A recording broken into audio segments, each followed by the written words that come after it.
So now more out in the wind. The wind is coming pretty much from the south. It's a raw wind.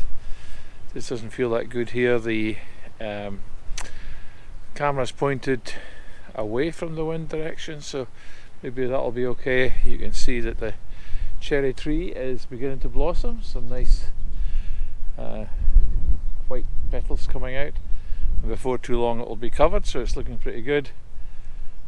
Things are fairly tidy around here. We've been tidying away, and the pond is looking not too bad, and it'll be slightly clearer than it was, but just been working around the garden as needed. Some of my grass isn't just looking that great yet.